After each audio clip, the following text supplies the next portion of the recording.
السلام علیکم ناظرین، سبسکرائب کریں قرآن حدیث انفو چینل کو اور بیل آئیکن کو دبائیں تاکہ جب بھی ہم ویڈیو اپلوڈ کریں تو آپ کو نوٹیفیکیشن مل جائے۔ سوال ہے کہ آپ جماعت تبلیغ سے جماعت اہل حدیث میں آئے، اس کا تفصیلی واقعہ بتائیے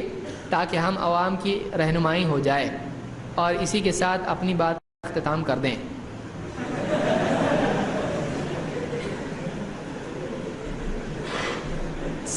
وقت بہت ہو چکا ہے اور 10 بج چکے ہیں،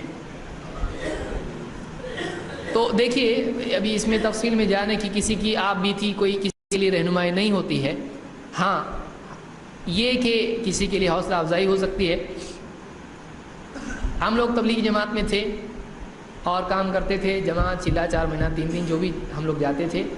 پھر کچھ شبہات ذہن میں آئے فضائل اعمال پڑھ کے اور کچھ باتیں بیانات وغیرہ سن کے اور کچھ کتابیں دیکھ کر، پھر علماء کے پاس بعض علماء کے پاس ہم لوگ گئے، میں گیا اور ان سے سوالات پوچھے، انہوں نے جواب دیے، جواب میں اطمینان نہیں تھا بلکہ ڈانٹ ڈپٹ تھی اور دلیل نہیں تھی۔ ایک نہیں 2 3 4 کئی علماء سے میں نے بات کی، جواب نہیں دیا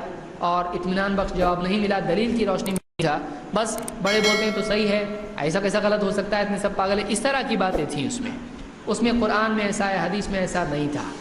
لہٰذا پھر میں اپنے طور پر تحقیق شروع کی، مختلف تفاسیر اور حدیث کی کتابیں وغیرہ دیکھی، علماء سے بمبئی وغیرہ کے کچھ لوگوں سے ملاقات ہوئی اور اس میں نے ان سے بات چیت کی، مطالعہ کیا، پھر کچھ فارن اسٹوڈنٹس تھے، ان کی لائبریری سے کچھ عرب کے علماء کی خطابات سننے میں آئے اور ان کی جو حدیث کی باتیں اور فقہ کی باتیں میں نے سنی، اس سے دل کو اطمینان ہوا کہ قرآن و سنت کی بات ہے، اس کے اوپر کوئی اور پیمانہ نہیں ہے، اللہ اور اس کے رسول سے بڑھ کے تو کچھ نہیں ہے جس کا کلمہ پڑھ رہے ہیں ہم لوگ، تو پھر اس پیمانے سے جو صحیح ہے وہ صحیح ہے، جو اس پیمانے سے ٹکراتا ہے وہ صحیح نہیں ہے، یہ ذہن میں بیٹھ گیا اور اس کے بعد پھر نئے سرے سے میں نے تحقیق جو بھی شروع کی، اب پھر جتنا تحقیق کرتا گیا اتنا دور ہوتا گیا، اور پھر اس کے بعد میں وہاں سے بھی کہا کہ بتاؤ اس طرح کا معاملہ ہو گیا، باہری اچھے، ہم نے کہا ٹھیک ہے ہم باہری اچھے، پھر ہم نے اپنی طور سے دعوت شروع کی اور الحمدللہ 1 2 3 4 ہوتے ہوتے کئی لوگ آتے چلے گئے، تو آج بھی الحمدللہ بہت سارے لوگ ہوتے تھے، دیکھو جماعت چھوڑا، ٹوپی جائے گی، کرتا پاجامہ جائے گا، یہ داڑھی جائے گی، ابھی تک الحمدللہ کچھ نہیں گیا، بلکہ پہلے کم تھی ابھی اس سے زیادہ ہو گئی ہے۔ تو یہ لوگوں کا گمان ہوتا ہے کہ جو آدمی یعنی جماعت میں ہے وہی دین پر چلتا ہے، ایسا نہیں ہے، جماعت میں بھی دیندار لوگ ہیں، بہت سارے لوگ دیندار ہیں، ہم جانتے ہیں کہ تہجد پڑھنے والے لوگ ہیں، دعا مانگنے والے لوگ ہیں اور قربانی دینے والے، صدقہ دینے والے لوگ ہیں، ہر طبقے میں ہیں، صرف تبلیغی جماعت میں نہیں ہے، بریلوی طبقے میں ہیں، بریلوی حضرات میں کیا تہجد گزار نہیں ہیں، ان میں دعا کرنے والے، اللہ کے آگے رونے گڑ گڑانے والے نہیں ہیں، تقوی والے نہیں، میں خود ایسے لوگوں کو جانتا ہوں کہ جو بہت پرہیزگار لوگ ہیں، درگاہوں پہ جاتے ہیں لیکن وہ یعنی حلال و حرام کے اعتبار سے بہت پرہیزگار ہے، عقیدہ ان کا غلط ہے، لیکن ایسے لوگ آپ کو ملیں گے، نیک دل لوگ آپ کو ہر جماعت میں ملیں گے، لیکن صحیح ہے اور غلط ہے، ان کی صحیح بات کی وجہ سے ان کی غلطی صحیح نہیں ہو جاتی اور ان کی غلطی کی وجہ سے ان کی ساری خوبیاں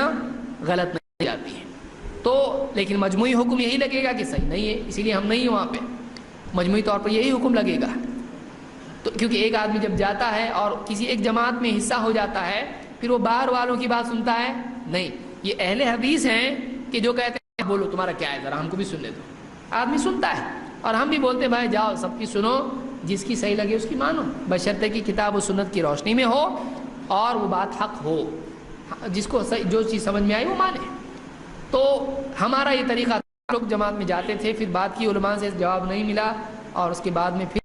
وہاں سے کئی مسائل بھی آئے اور اس کا میں تفصیلی ذکر کرنا مناسب بھی نہیں سمجھتا ہوں، کسی جماعت کو ٹارگٹ کرنا ہمارا مقصود نہیں ہے، آج امت میں سب لوگ کام کر رہے ہیں، ہمارا درد یہی ہے کہ کتاب و سنت کی روشنی میں کیوں نہیں، کام ہی کرنا ہے نا، کہ ایک آدمی بول رہا ہے کامیابی 100% نبی صلی اللہ علیہ وسلم کے طریقے میں ہے، باقی سارے طریقوں میں 100% ناکامی ہے، اس کو کیوں نہیں اس کی روشنی میں باقی ساری چیزیں طے کی جاتی ہے، ہمارا درد یہ ہے، تو اہل حدیث کے یہاں آنے میں ہم کو اطمینان ہوا کہ بھائی یہاں پہ کوئی آدمی غلطی بھی کرتا ہے تو وہ دلیل نہیں بنتا ہے، اس کی بات غلط ہے، لیکن وہاں ویسا نہیں ہے، ارے اتنے بڑے ان کی بات الٹی بھی سیدھی ہوتی ہے، تو ایسا ہمارے یہاں پہ نہیں ہے، کوئی عالم اگر غلط بات بولتا ہے، دوسرا عالم، دوسرا بلکہ بعض اوقات طالب علم بتا رہا ہے کہ نہیں آپ کی بات صحیح نہیں ہے۔ یہ امت صحابہ کا طرز تھا،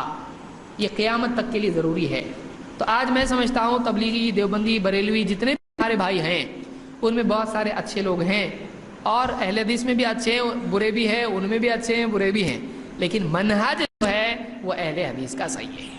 آپ کو آج تک جو سمجھ میں آیا وہ یہی کہ بغیر طرفداری کی کتاب و سنت کی روشنی میں بات قبول کی جائے، وہ ہم نے یہیں سے سنا۔ یہ منہج ہم کو اینڈ میں آ کے یہاں پہ ہمارا جو ہے ناؤ ادھر رکی ہے، یہ ایسا، اس سے بہتر کچھ نہیں ہے۔ اللہ اس کے رسول سے بڑھ کے اور کیا بہتر ہوگا، اس سے بہتر کچھ نہیں ہے۔ اللہ تعالیٰ ساری امت مسلمہ کو آپس میں متحد ہونے کی توفیق عطا فرمائے، جماعت کے جھگڑے پہ لڑنے سے بچائے، اور ایک دوسرے کی بات سننے والا ہم کو بنائے۔ بھائی آپ اپنی بتاؤ، ہم سنتے ہیں، بیٹھو، ہم ایک گھنٹہ بیٹھ کے سنتے ہیں، بتاؤ ہم کو، میں اکیلا سننے کے لیے تیار، بتاؤ مجھ کو، آج بھی میں سننے کے لیے تیار ہوں۔ آج بھی پچھلے رمضان میں ایک ہمارے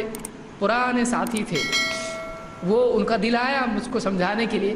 میرے گھر پہ آئے اور بیٹھ کے انہوں نے بات کی۔ میں نے کہا آپ کیا حساب سے آئے ہیں؟ کہا کہ سمجھانے کے لیے، میں بس ملاقات کے لیے آیا ہوں۔ میں نے کہا آپ اپنی پوری بات کہو، مجھ کو کوئی اعتراض نہیں ہے، لیکن ایک شرط پہ میں بھی بات کروں گا، صرف سنوں گا نہیں، میں بھی بات کروں گا۔ میں نے بھی بات کی۔ تو ہم سننے کے لیے تیار ہیں، ایسے نہیں کہ بھائی ہم بات ہی سنتے نہیں گمراہ ہو جاتے ہیں، ہم سننے کے لیے تیار ہیں۔ آج بھی اگر مجھ کو کوئی سمجھانے کے لیے آتا ہے، میں اس کے لیے خود چادر بچھا کے بولوں گا بیٹھو، میں بات سنتا ہوں آپ کی، کوئی ہم کو مسئلہ نہیں۔ وہ ہمارے بھائی ہیں، آج بھی ہمارے دل میں ان کے لیے ہمدردی ہے، اور ہم یہ چاہتے ہیں کہ جو آپسی انتشار، اختلاف، دشمنیاں، دوریاں ہیں، یہ ختم ہو، ہم ایک دوسرے کی بات سننے والے بنیں، اس میں سے جو کتاب و سنت کے مطابق ہے اس کو قبول کرنے والے بنیں۔ اللہ تعالیٰ اس بات کی ہم کو توفیق عطا فرمائے۔ اقول قولی ھذا واستغفر اللہ لی ولکم۔